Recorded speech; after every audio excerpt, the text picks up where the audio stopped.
আরেকজন প্রশ্ন করেছেন, why female people can't join this community as like main.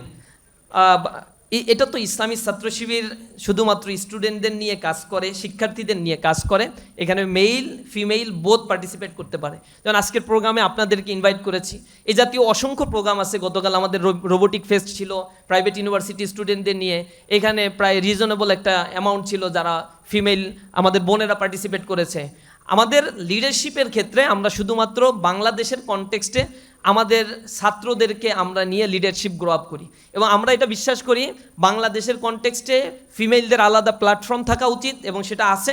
সেই প্ল্যাটফর্মে নিজেরা লিডার হবে, নিজেরা সোসাইটি রিকনস্ট্রাকশনের জন্য কন্ট্রিবিউশন করবে, এবং নিজেদের এরিনায় তারা কাজ করতে স্বাচ্ছন্দ্যবোধ করবে বা করবে, এইটাই আমরা বিশ্বাস করি। এবং এরকম প্ল্যাটফর্মে আপনারা যুক্ত হবেন, অনেক প্ল্যাটফর্মগুলো রয়েছে। একজন প্রশ্ন করছেন, why Chhatra Shibir is called vein cutting organisation. This is absolutely a propaganda.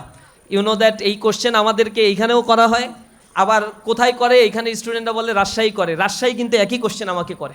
আবার রাজশাহী যাওয়ার পরে বলে চিটাগাং করে। চিটাগাংয়ে গতদিন গিয়েছিলাম, একই কোশ্চেন করে। কোথায় যে আসলে কাটে তার কোনো প্রমাণ কেউ দিতে পারে না। 2013 সালে প্রথম আলো পত্রিকা, এটা তো দিল্লির একেবারেই তাবেদারি একটা পত্রিকা। এই প্রথম আলো পত্রিকায় 2013 সালে ইসলামী ছাত্র শিবির রক কাটে এই মর্মে কিছু নিউজ করা হয়েছিল। কারা কেটেছে তাদের নাম আইডেন্টিফাই করেনি। তৎকালীন সময় যে ফ্যাসিস্ট আওয়ামী লীগ ছিল তারা কি ইসলামী ছাত্র শিবিরের সাথে মানে খুব মহরম দহরম ছিল নাকি? এরকম তো ছিল না। আমাদের তো টোটাল গুম কমিশনের রিপোর্ট অনুযায়ী যাদেরকে গুম করা হয়েছিল তাদের মধ্যে সেকেন্ড পজিশনে আছে। প্রথম পজিশন হচ্ছে বাংলাদেশ জাতীয়তাবাদী দল, তাদের মধ্যে ছাত্র দল, তাঁতি দল, কৃষক দল, শ্রমিক দল সব মিলে টিলে 35%। আর সেকেন্ড একটা দল ছাত্র সংগঠন, আর কোনো ছাত্র সংগঠন কিন্তু সেখানে স্থান পায়নি। সেকেন্ড স্থান পেয়েছে ইসলামী ছাত্র শিবির, যাদের গুমের পরিমাণ 31%। একক ছাত্র সংগঠন হিসেবে সেকেন্ড পজিশনে রয়েছে ইসলামী ছাত্র শিবির। এরপরে আছে জামাত ইসলামী 25%। এরপরে ধারাবাহিকভাবে আরও অর্গানাইজেশন আছে, কিন্তু ছাত্র সংগঠন হিসেবে এককভাবে ইসলামী ছাত্র শিবিরকে দমিত করার জন্য রাষ্ট্রযন্ত্র, বিদেশি প্রোপাগান্ডা মেশিন সব কিছু অ্যাকোমোডেট করে উঠে পড়ে লেগেছিল ইসলামী ছাত্র শিবিরের উপরে। এরপরে তো আমাদের অনেক ভাইকে তারা হত্যা করেছে, বিদেশে আমাদেরকে মানে পাঠিয়ে দিয়েছে, দেশে লেখাপড়া শেষ করতে পারে নাই। এখন আমাদের সাথে কি এত খাই খাতির ছিল যে একটা রক কাটার অভিযোগে একজনকেও গ্রেপ্তার করতে পারলো না, একজনকেও ফাঁসি দিল না, একজনকেও ধরে একটা এলিগেশনে তাদেরকে যাবজ্জীবন সাজা দিল না? এত খাই খাতির তো তাদের সাথে আমাদের ছিল না। বরং ছাত্র শিবিরকে তারা তো একটু ভয়ই পাইতো। এই জুলাই আন্দোলনে প্রথমে বলছে যে এই কাজগুলো করছে হচ্ছে জামাত শিবির বিএমপি। এরপরে একটা পর্যায়ে 15 তারিখে এসে বলছে এটা করতেছে জামাত শিবির। এরপরে গিয়ে 2 তারিখের পরে বলছে শিবিরই করতেছে। এত কনফিডেন্ট জমে গেছে, এটা শিবির ছাড়া আর কেউ করতে পারে না।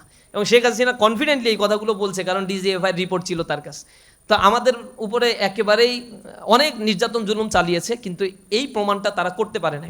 এই প্রোপাগান্ডাটা কেন চালায়, কেন অন্য কিছু করে না? এবং বিএমপি আসার পরে দেখবেন বিএমপি এখন এটা একটা ওই রক কাটাটা বাদ দিয়া তারা এটা দেখছে যে এটা চলে না, তখন বলছে গুপ্ত।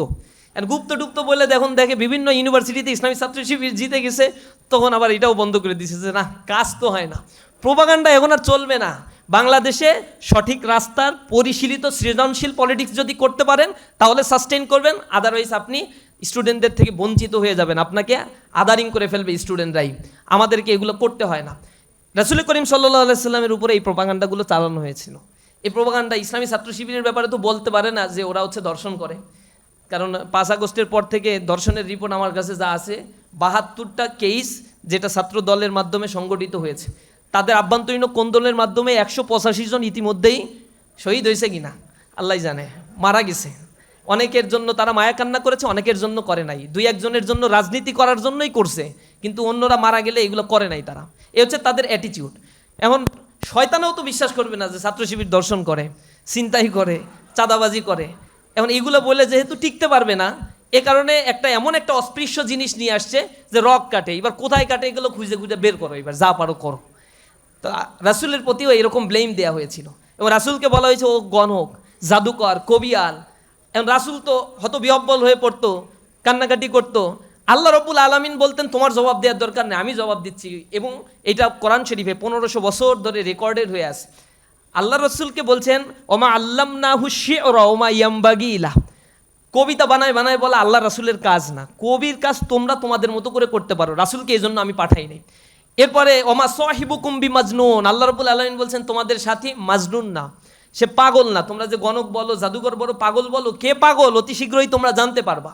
এরকম কোরআন শরীফের মধ্যে আল্লাহ রাব্বুল আলামিন কাউন্টার অ্যাটাক দিচ্ছেন কাফেরদেরকে, আর আল্লাহ রাসূল চুপচাপ থাকতেন। তা আমরা প্রোপাগান্ডার জবাব প্রোপাগান্ডা দিয়ে না দিয়ে আমরা মনে করি আমাদের কাজগুলো করার মধ্য দিয়ে আমরা মানুষদের কাছে যাই, মানুষেরা স্টুডেন্টরা আমাদেরকে অ্যাকসেপ্ট করবে অথবা রিজেক্ট করবে, দে ক্যান ডিসাইড। এখন সবার কাছে সোশ্যাল মিডিয়া রয়েছে, সবাই ওয়েল নন, সবাই সব কিছু জানে। এরপরে একজন কোশ্চেন করছেন, is there any plan of BICS to participate national election of Bangladesh? Islami Chhatra শিবির তো স্টুডেন্ট অর্গানাইজেশন, আমাদের অর্গানাইজেশনের স্ট্রাকচার এবং কাজের লক্ষ্য উদ্দেশ্য যা, এর বাইরে ইসলামী ছাত্র শিবির কখনোই কোনো কিছু করে না। আমাদের অর্গানাইজেশনের মূল লক্ষ্যটা হচ্ছে স্টুডেন্টদেরকে নিয়ে, স্টুডেন্টদের মাধ্যমে পরিচালিত। পলিটিক্যাল অ্যাফিলিয়েশন আছে কনসাসনেসমূলক, অর্থাৎ স্টুডেন্টদেরকে পলিটিক্যালি কনসাস করে তুলি। আমাদের হাজার হাজার কাজের মধ্যে পলিটিক্যাল এঙ্গেজমেন্ট, মিছিল, মিটিং, এগুলো খুবই ক্ষুদ্র কিছু কাজ। গতকাল আমরা নৈরাজ্য সৃষ্টি করেছে আওয়ামী লীগ, তার এগেনস্টে একটা মিছিল করেছিলাম। মিছিলটা করার পরেও আমার এই মিছিল করার পরে 4টা প্রোগ্রাম করতে হয়েছে। এরপরে সন্ধ্যার সময় গিয়ে বিকাল থেকে সারাদিন আবার চলছে রোবোটিক ফেস্ট, কেন্দ্রীয় সভাপতি সেইখানে। মানে আমাদের মিছিল করি একটা, সারা দেশে এরপরে কিন্তু শত শত প্রোগ্রাম চলছে। আমাদের যদি প্রোগ্রামের পার্সেন্টেজ হিসাব করেন তাহলে 100%-এর মধ্যে 10% হয়তো পলিটিক্যাল এঙ্গেজমেন্ট আমাদের আছে। 90% আমরা কাজ করি আমাদের সেলফ ইমপ্রুভমেন্টের জন্য, আমাদের একাডেমিক ইমপ্রুভমেন্টের জন্য। সুতরাং পলিটিক্যাল অ্যাফিলিয়েশনটা আমাদের নাই, কিন্তু পলিটিক্যাল কনসাসনেস এবং যে কোনো ধরনের ক্রাইসিসে আমরা রাস্তায় দাঁড়িয়ে প্রতিবাদ করি আমাদের স্টুডেন্টদের নিয়ে। সেই ক্ষেত্রে ইলেকশন কেউ করতে চাইলে ইসলামী ছাত্র শিবির থেকে বিদায় নেওয়ার পরে সে ইলেকশন করবে। এবং হোপফুলি বাংলাদেশে এবার সাবেক ছাত্র শিবিরের যারা দায়িত্বশীল ছিল, কেন্দ্রীয় পর্যায়ের লিডার ছিল, তার মধ্যে 280 জন এবার ইসলামী ছাত্র শিবির সাবেক যারা ইমিডিয়েট বিদায় নিয়েছে বা নিকট অতীতে বিদায় নিয়েছে, তাদের মধ্যে এবার ইলেকশন করবেন, সেই সুযোগটা আছে এবং ভাইয়েরা এটা করছেন।